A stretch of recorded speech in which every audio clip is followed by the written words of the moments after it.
됩니다. 10월 26일 대통령 암살 시해 사건이 발생이 되고, 그 대통령 시해 사건의 그 격동기에 또 12.12 군사 쿠데타가 발생이 되죠.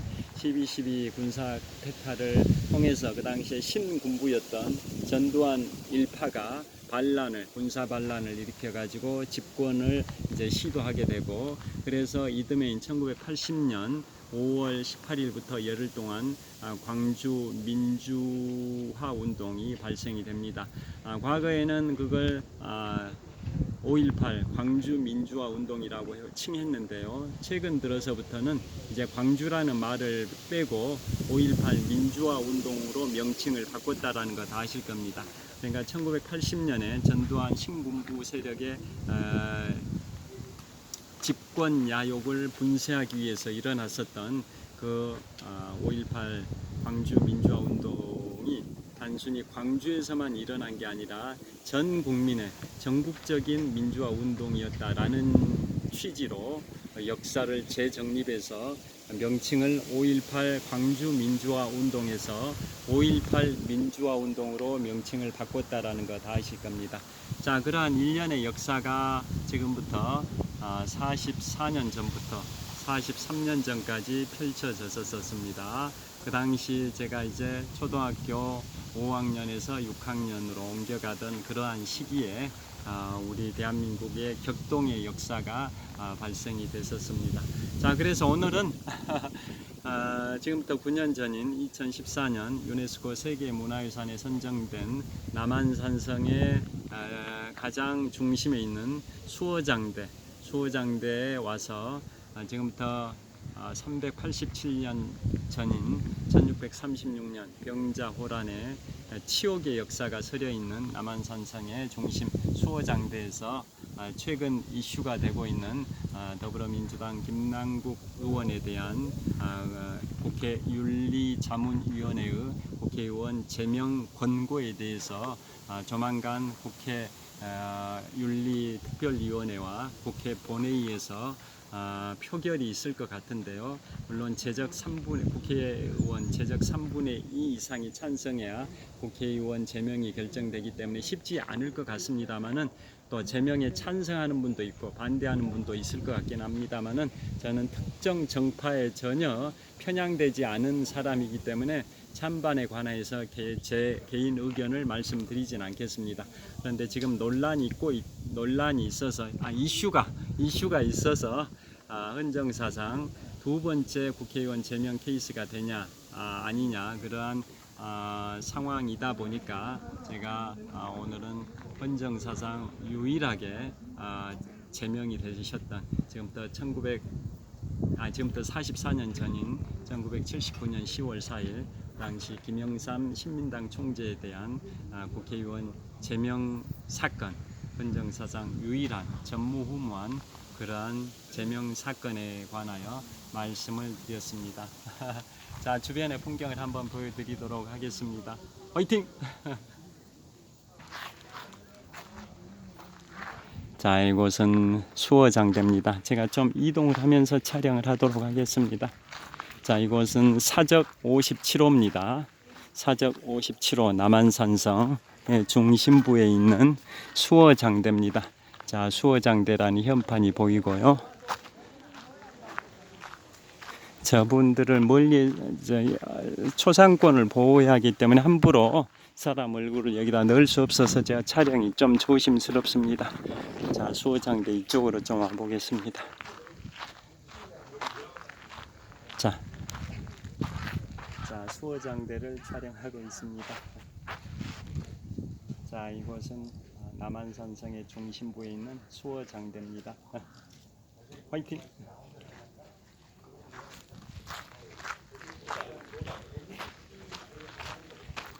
자, 이쪽으로 이동하면서 촬영을 하겠습니다.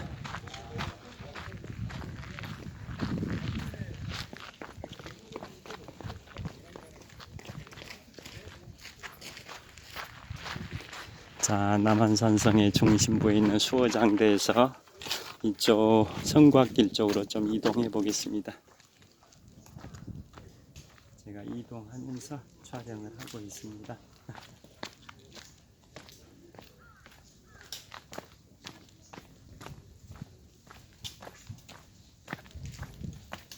제가 오랜만에 오늘 이발을 했습니다. 이발을 하고 자전거를 타고 올림픽공원에서 출발해서 성내천 자전거 길을 타고 쭉 올라와서 송파구 거여동 남한산성 등산로 입구에서 등산을 출발했죠. 거기에다 거여동에 자전거를 주차를 하고요. 나무 데크 계단 1222개 계단을 올라서 남한산성의 서문 전망대에 도착을 했었습니다.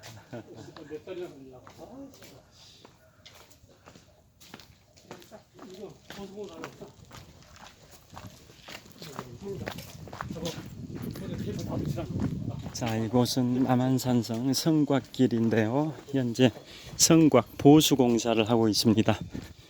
성곽 보수공사를 하고 있어가지고 이 철판을 울타리 펜스로 설치를 했습니다. 자, 이렇게 휴식을 취할 수 있는 데크 시설들이 테이블이 있습니다. 이렇게 펜스, 철제 펜스가 설치되어 있고요. 자, 이렇게 휴식을 취하는 그 테이블, 도시락을 드시는 분들이 보입니다. 그리고 군데군데 벤치 시설도 잘 되어 있습니다. 자, 이동하면서 촬영을 하고 있습니다. 자, 현재 시각은 2023년 7월 22일 토요일 오전 11시가 좀 넘었을 것 같습니다. 자, 이곳은 지금부터 9년 전인 2014년 유네스코 세계문화유산에 선정이 된 남한산성 성곽길을 걷고 있습니다.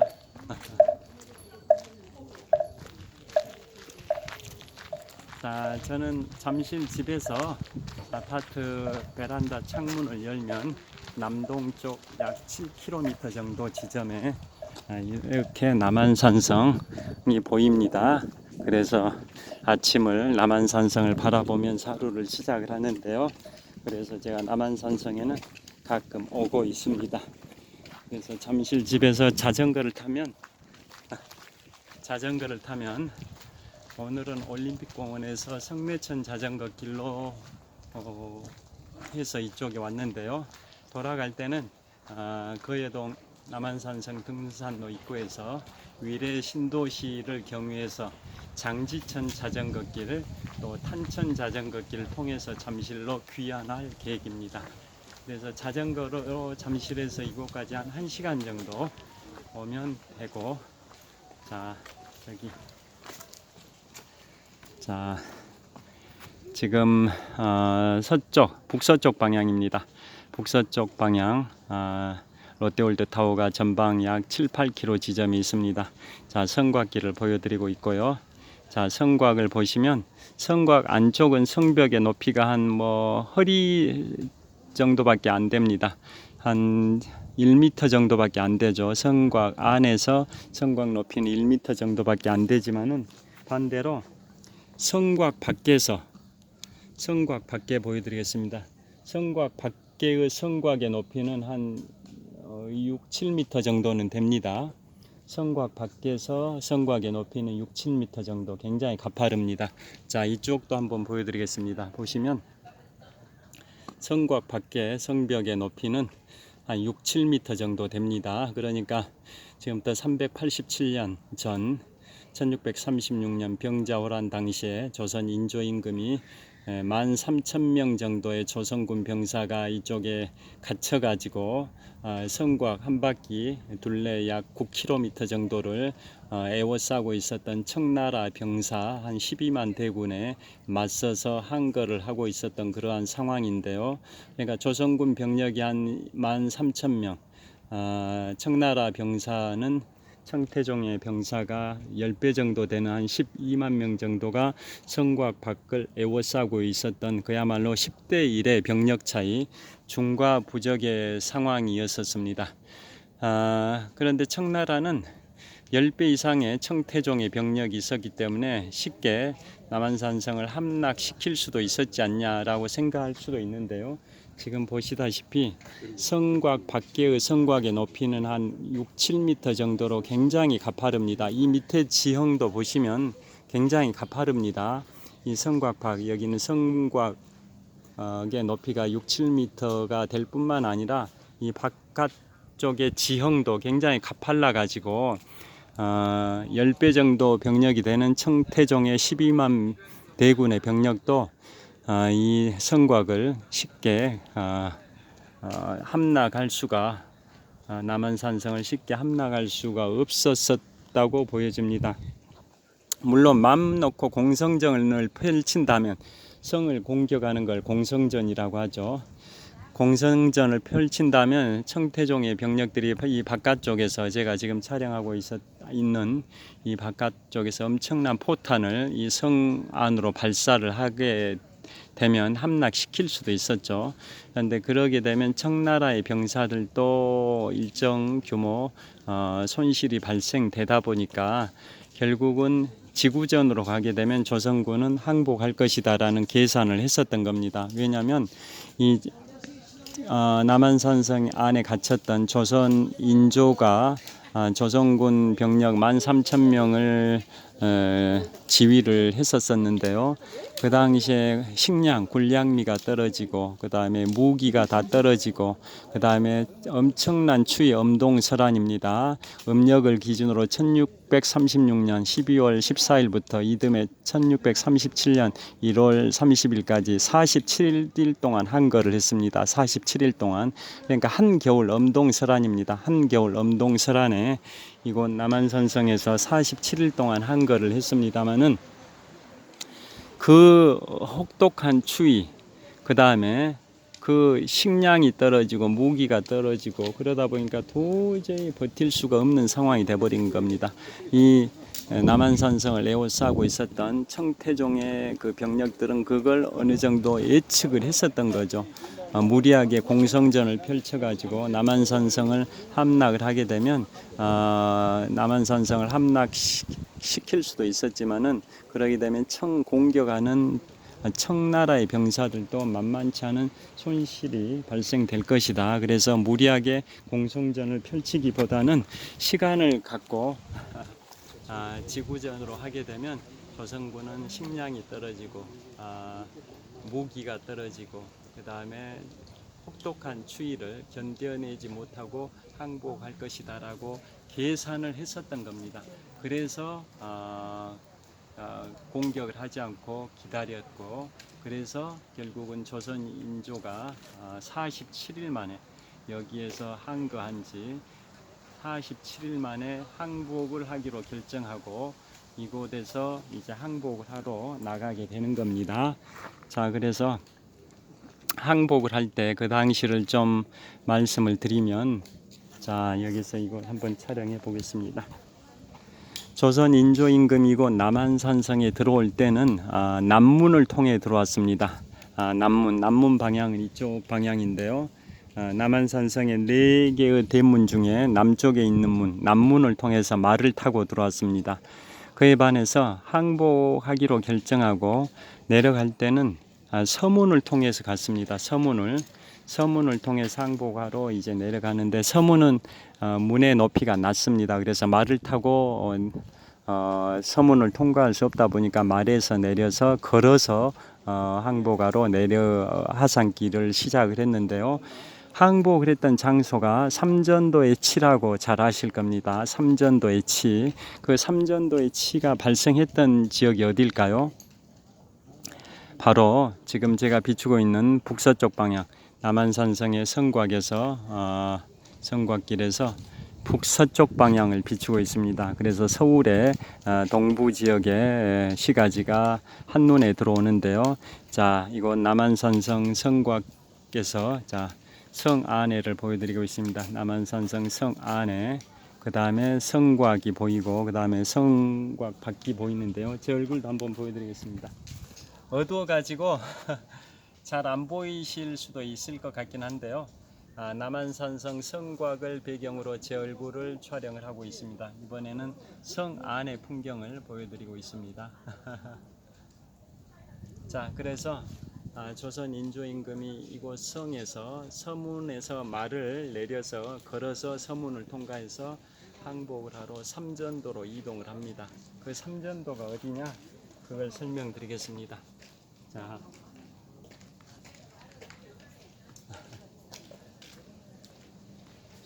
자, 지금 보시면은 삼전도가 어디냐면, 자, 이렇게 됩니다. 삼전도가 지금 보시면은 남한산성 성곽에서 북서쪽 방향을 촬영하고 있습니다. 북서쪽 방향 전방 약 한 7, 8km 지점에 잠실 롯데월드 타워가 보입니다. 123층 555m 높이 기준 세계 5위 규모의 롯데월드 타워가 전방 7, 8km 지점에 있는데요. 저 롯데월드가 어디에 위치하냐면, 제가 21년 5개월 동안 마라톤 훈련을 하고 있는 잠실 석촌호수입니다. 잠실 석촌호수 그곳에서 제가 2002년 3월 1일부터 오늘 2023년 7월 22일까지 무려 21년 5개월 동안 마라톤 훈련을 해왔는데요. 자, 제가 마라톤 훈련을 해온 잠실 석촌호수 동호의 북쪽변에 지금 롯데월드 타워가 보입니다. 그 다음에 서호의 북쪽변에는 롯데월드가 있고요. 자, 그래서 석촌호수 동호의 북쪽변에 있는 롯데월드 타워가 지금 보이실 겁니다. 123층 555m 높이 기준 세계 5위 규모 OECD 국가 38개 회원국 중에서는 가장 높은 빌딩 롯데월드 타워가 보이실 겁니다. 저 롯데월드 타워는 잠실 석촌호수 동호 북쪽변에 있고, 그 바로 롯데월드 타워 동쪽에 송파구청도 있습니다. 그에 반해서 오늘 제가 설명드리는 삼전도의 치욕이 발생이 됐던 조선의 인조 임금이 청태종 앞에서 항복을 했던 삼고구고두례라고 하죠. 삼고구고두례 다 잘 아실 겁니다. 그게 뭐냐? 절을 3번을 하면서 항복을 하는데, 절 한 번 할 때마다 머리 이마를 땅에다 3번씩 두드린다고 하죠. 구고두례, 삼배구고두례 삼배구고두례 3번 절을 하는데 9번 머리를 땅에다 지면에다가 부딪힌다. 그래서 삼배구고두례라고 하는데요. 절을 3번 하면서 절 한 번 할 때마다 이마를 땅에다 3번씩 부딪히는 삼배구고두례의 예법에 따라서 조선의 인조 임금이 바로 청태종한테 항복을 하게 됩니다. 그 항복을 했던 지금부터 387년 전 병자호란 당시 치욕의 역사가 발생됐던 삼전도의 치라고 합니다. 삼전도의 치욕을 다른 말로 삼전도의 치라고 하는데요. 그게 발생된 장소가 어디냐? 그게 바로 잠실 석촌호수 서호입니다. 서호. 잠실 석촌호수 서호입니다. 지금 인공호수가 됐는데요. 387년 전에 잠실 석촌호수 서호 그곳이 삼전도였습니다. 삼전도. 그곳에서 삼배구고두례의 방식으로 조선 인조 임금이 청태종에게 항복을 했던 그러한 치욕의 역사가 잠실 석촌호수 서호 자리에 있었습니다. 그래서 지금 잠실 석촌호수 서호 북동쪽 코너에는 삼전도비라는 비석이 세워져 있습니다. 비석의 높이는 한 3, 4m 정도 되는데요. 청나라를 세운 민족이 만주족이고, 또 원나라를 세운 민족이 몽골족이고, 중국의 전통 민족이 한족이지 않습니까? 그래서 삼전도의 비석이라고 있습니다. 삼전도비. 그러니까 항복을 받은 청태종이 조선 인조에게 명령을 내립니다. 청태종 자신을 찬양하는 공덕비를 세우라라고 명령을 내렸고, 그래서 조선 인조는 청태종을 찬양하는 비석을 강제 강압을 받아서 어쩔 수 없이 비석을 세우는데요. 청태종을 찬양하는 취지의 비문이 적혀 있는 청태종 공덕비, 일명 삼전도비라고 합니다. 삼전도비가 지금 잠실 석촌호수 서호의 북동쪽 코너에 세워져 있습니다. 서호의 북동쪽 코너에 세워져 있는데요. 자, 그것은 비석은 3개 국어로 표기되어 있습니다. 3개 국어. 청나라를 세운 민족인 만주족의 만주어, 원나라를 세운 몽골족의 몽골어, 그 다음에 중국의 전통 왕조인 한족의 한자어, 이런 식으로 만주어, 몽골어, 한자어, 이 3개 국어로 청태종 공덕비, 즉 삼전도 비석이 제작이 됐고, 그게 지금 잠실 서촌호수 서호의 북동쪽 코너에 세워져 있습니다. 치옥의 역사도 배워야 할 역사이기 때문에 거기에 지금 세워져 있습니다. 자, 그러면 잠깐 조명이 좀 어두울 수 있어서 롯데월드타워를 비춰들고 있는데요. 저 롯데월드타워는 석촌호수 동호의 북쪽변에 있고, 제가 지금까지 말씀드린 삼전도 비석은 서호의 북동쪽 코너에 있습니다. 자, 그러면 왜 삼전도가 거기에 있었냐, 그걸 또 설명을 드리겠습니다. 조선인조가 항복을 했던 삼전도가 왜 잠실 석촌호수 그 자리에 있었냐, 그 배경을 또 설명드리겠습니다. 자, 원래 한강의 본류, 한강의 이제 본류부터 말씀을 드려야겠습니다. 자, 지금 잠실은 대한민국의 랜드마크 롯데월드 타워가 있는 곳이 잠실 지역인데요. 잠실은 원래 섬이었습니다. 부리도라는 섬이었습니다. 뜰 부자, 마을리자, 섬도자, 물 위에 떠 있는 섬 마을이 다 해서 부리도였습니다. 잠실은 원래 육지가 아니라 섬이었습니다. 그래서 잠실이라는 그 모래섬이 있었고, 그 북쪽 지역에는 신천강이 흘렀습니다. 지금의 한강 본류죠. 지금의 한강 본류가 과거에는 한강의 지류에 불과했던 신천강이었습니다. 잠실이라는 섬의 북쪽에 한강의 지류에 불과했던 신천강이 흐르고 있었습니다. 지금의 한강의 본류 그 자리입니다. 그리고 잠실이란 섬의 남쪽 지역에는 송파강이라는 그 당시에는 한강의 본류가 흐르고 있었습니다.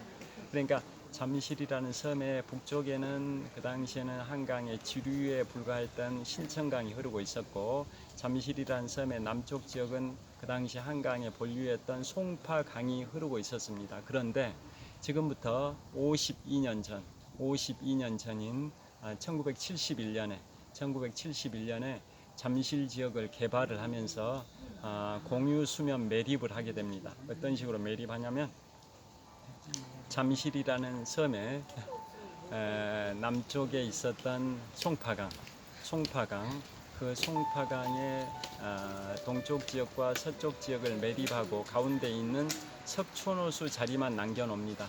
송파강 중에서도 가운데 있는 석촌호수 자리만 남겨두고 동쪽 지역과 서쪽 지역을 매립을 해버립니다.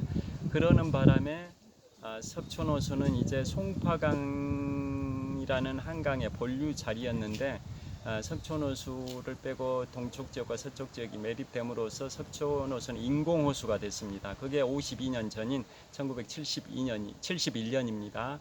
그래서 석촌호수는 인공호수가 되고, 매립된 지역이 바로 잠실이라는 섬과 연결이 돼 가지고 매립이 된 겁니다. 그래서 잠실이라는 섬은 육지에 편입이 됐습니다.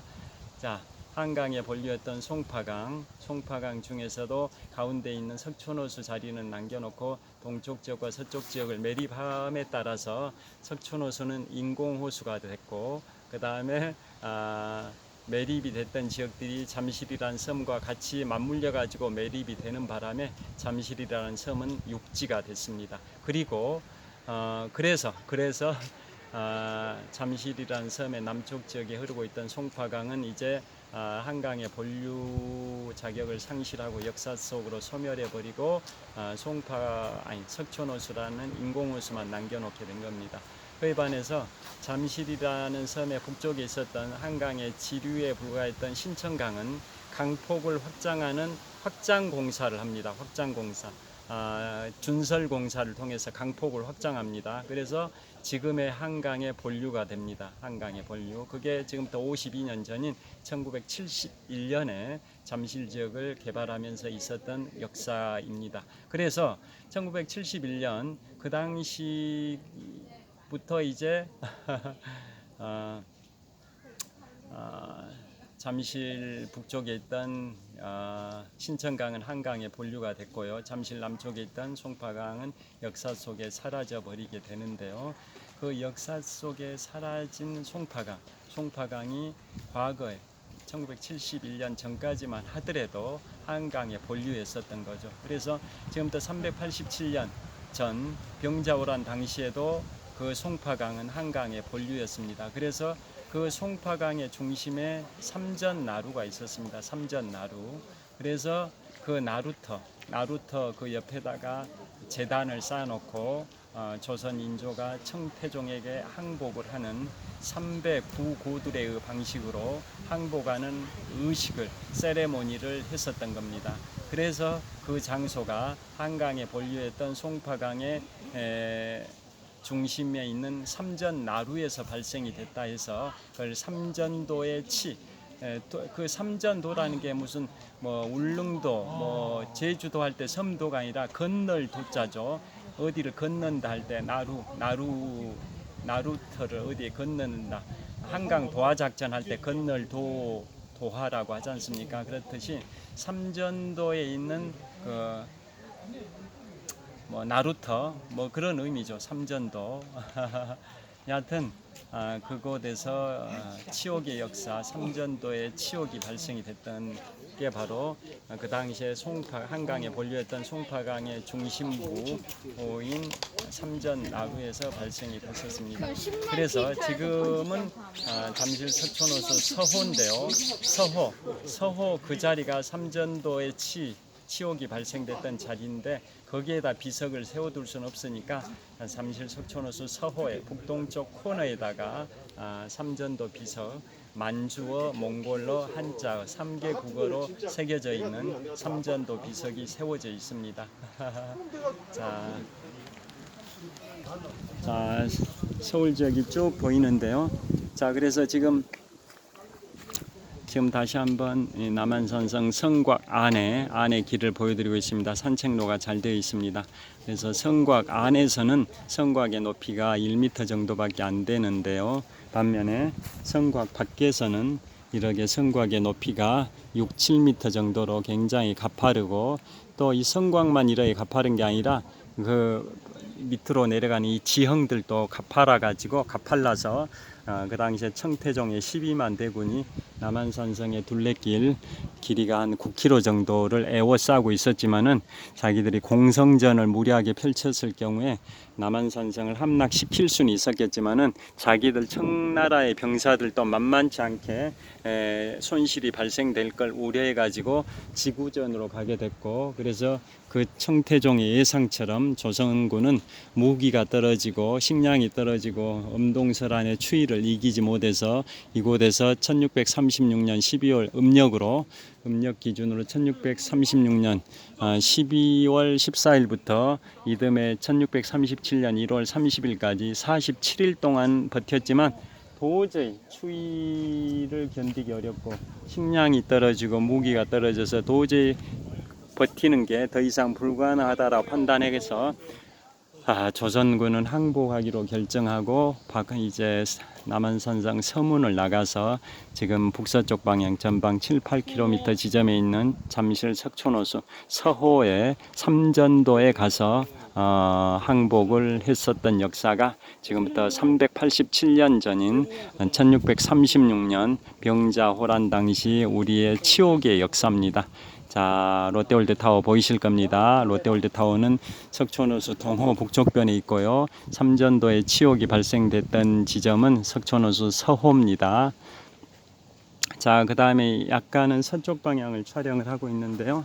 서쪽에 저기 강남 일원구 일원동에 삼성 서울병원 남쪽으로 대모산도 보이고 구룡산도 보이고 그 너머로 관악산 해발 629m 관악산 서울대학교 남쪽 산도 보이고 그 다음에 다시 이번에 약간 더 남서쪽 방향으로 촬영하고 있는데요.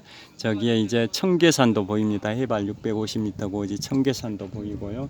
자, 좀 더 이동하면서 촬영을 해 보겠습니다. 그 다음에 여기 보시면 자, 여기에서 좀 희미하게 보이긴 하는데 남서쪽 방향입니다. 남서쪽 방향의 서울공항입니다.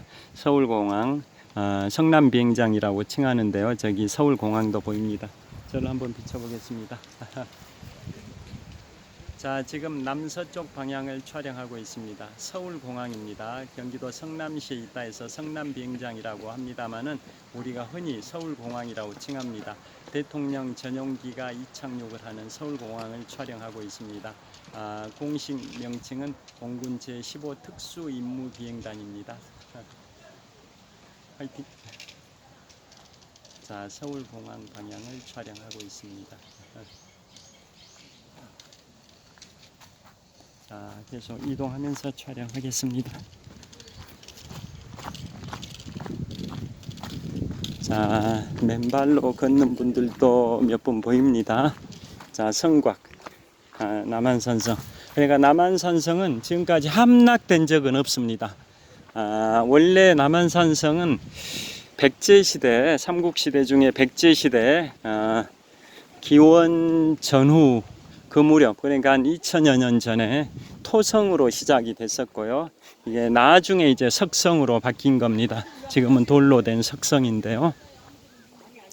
자, 남한산성 왜 백제시대로부터 시작이 됐다라고 보냐면 제가 10여 년 전에 신문 기사를 봤더니 여기 남한산성 안에 유적지에서 어떤 기와장 무슨 흔적이 발견이 됐는데 그것을 탄소 연대 측정법으로 측정을 했더니 2000년쯤 전인 백제 초기 한성시대, 한성백제, 위례성 백제시대 그 시대의 기와장 그런 걸로 확인이 돼서 이 남한산성의 역사가 2000년 정도 역사를 갖고 있는데 그 당시에는 흙으로 쌓은 성인 토성이었고 그 뒤로 이제 석성, 돌성으로 바뀐 겁니다.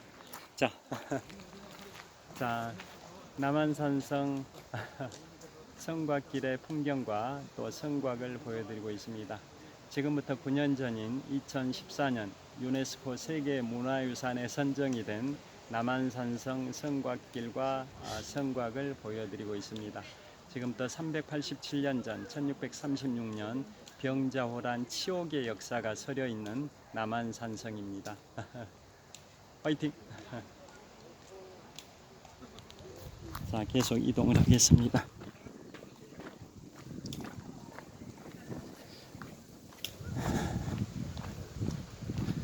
자, 이곳 남한산성은 성곽의 규모가 또 잘 보이는 지점에 왔습니다. 둘레 길이가 약 9km 정도 됩니다. 한 바퀴 성곽길 투어하는데 지금은 대체로 평탄한 코스를 보여드리고 있는데요. 약간 업다운이 심한 그런 구간도 있긴 합니다. 그런데 전체적으로는 대체로 평탄합니다. 자, 이곳 롯데월드타워를 다시 보여드리고 있습니다. 자, 롯데월드타워를 보여드리고 있습니다. 지금 서쪽 방향인데요. 약간은 북서쪽 방향입니다.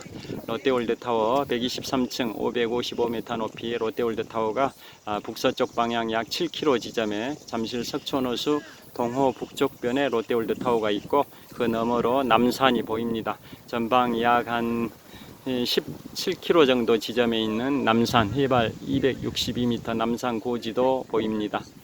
그 다음에 바로 아래 저를 또 보여드리겠습니다. 성곽길 안쪽의 풍경이고요. 그 다음에 반대쪽 풍경도 보여드리고 있습니다. 성곽의 바깥이 굉장히 가파르다라는 게 느껴지실 겁니다. 성곽의 바깥은 굉장히 가파른 반면에 성곽의 안쪽은 높이가 1m 정도밖에 안 돼 보입니다. 자, 남한산성을 남한산성 성곽에서 성곽길에서 북서쪽 방향에 롯데월드 타워를 비추고 있습니다. 자, 롯데월드 타워를 비추고 있는데요. 자, 바로 이 남한산성 산 기슭에 위례 신도시가 조성이 되어 있습니다. 위례 신도시.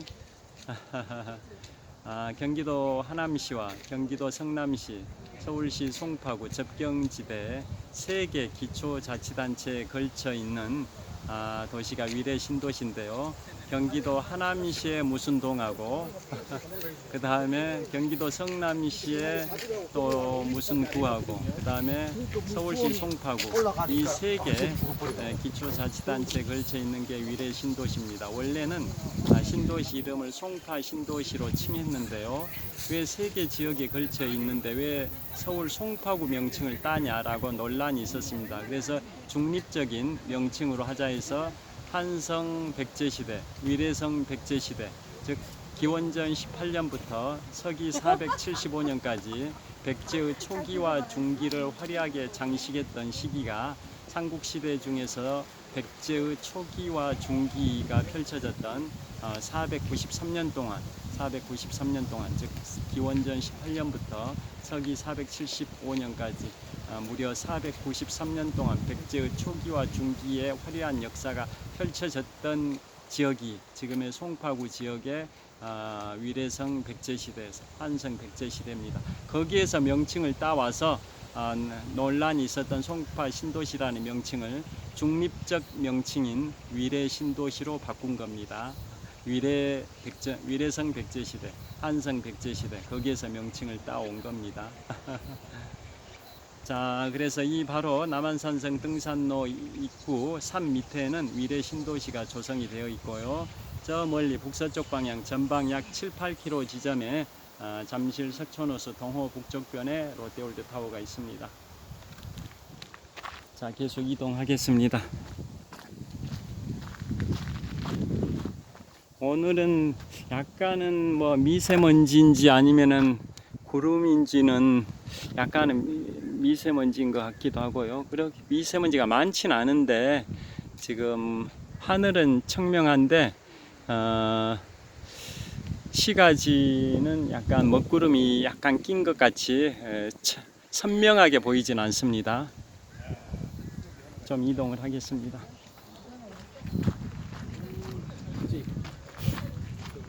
저를 찍으면서 이동을 하고 있습니다. 자, 이곳 성곽길은 둘레 길이가 100km 정도 되는데요. 산책하기 참 좋습니다. 제가 최근에 7월 1일 날, 오늘이 7월 20일이니까 7월 1일이면 딱 3주 전입니다. 3주 전에 매우 소중한 지인분과 함께 북한산 국립공원 비봉 능선과 100군데 정상을 탐방을 했었는데요. 그곳은 굉장히 험준합니다. 험준한 반면에 이곳 남한산성은 대체적으로 완만한 평탄한 그 산책로 수준입니다. 자, 여기 보시면 여기에 벤치 시설들이 잘 되어 있습니다. 자, 벤치 시설들이 잘 돼 가지고 휴식을 취하기에 참 좋은 공간들이 많습니다. 자, 남한산성 성곽길 주변에 이런 벤치 시설, 도시락을 싸와 가지고 식사를 할 수 있는 그러한 테이블들이 군데군데 잘 마련이 되어 있습니다. 자, 계속 이동을 해 보겠습니다.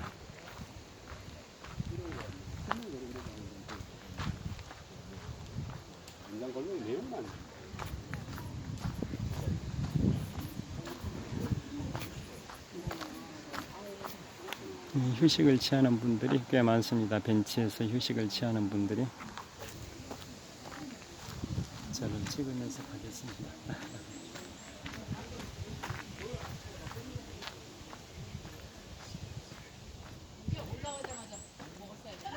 자, 성곽길을 현재 걷고 있습니다.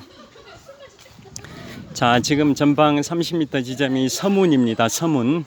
조선 인조 임금이 병자호란 당시에 남한산성에 들어오실 때는 남문으로 위풍당당하게 말을 타고 들어오셨는데 이 항복하로 삼전도로 항복하로 나갈 때는 이곳 서문을 통해서 나갔는데요. 서문은 높이가 낮아서 말을 타고 통과할 수는 없어서 말에서 내려서 내려갔습니다. 그래서 서문을 한번 보여드리겠습니다. 높이가 어떻게 보이는지. 자, 남한산성 안에 산책로들을 보여드리고 있고요. 자, 서문의 높이. 서문의 높이를 한번 보여드리겠습니다. 서문입니다. 서문. 서문의 높이인데요. 자, 서문.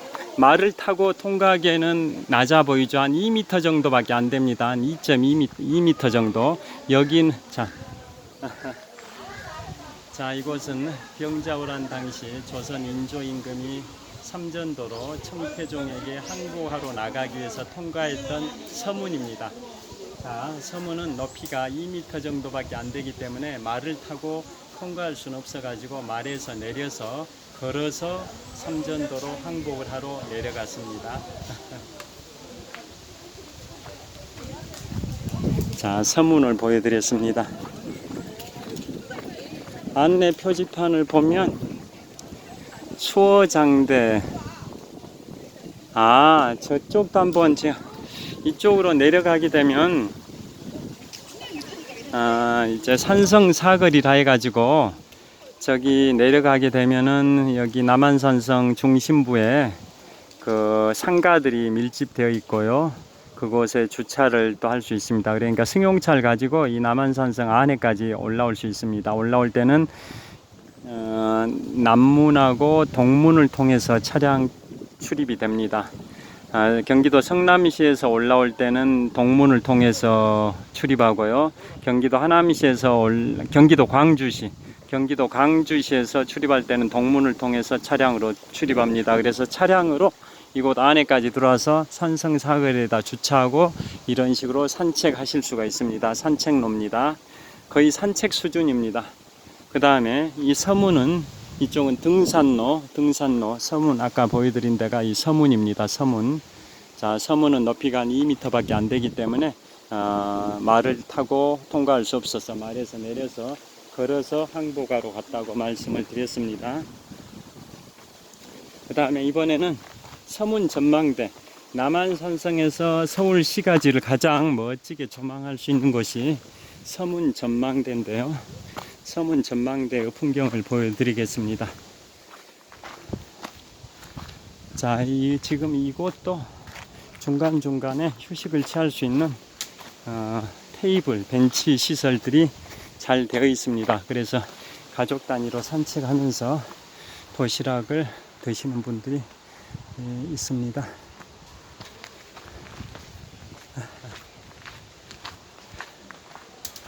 자, 가파른 대체적으로 평탄한 산책로 수준이고요. 저기 동문 주변이 약간 가파릅니다. 그런데 나머지 가파른 구간은 제가 보기에는 남한산성 선곽길 한 바퀴 약 9km 정도 중에 가파른 구간은 한 2km 정도 됩니다. 나머지 7km 정도는 대체로 평탄합니다.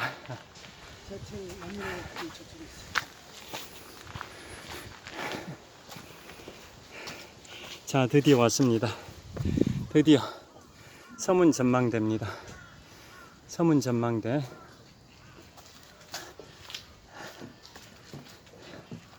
자, 보시면 이곳이 바로 밑에가 서문 전망대 보이시죠? 남한산성 서문 전망대라고 안내판이 있고요. 이곳에서 저 서울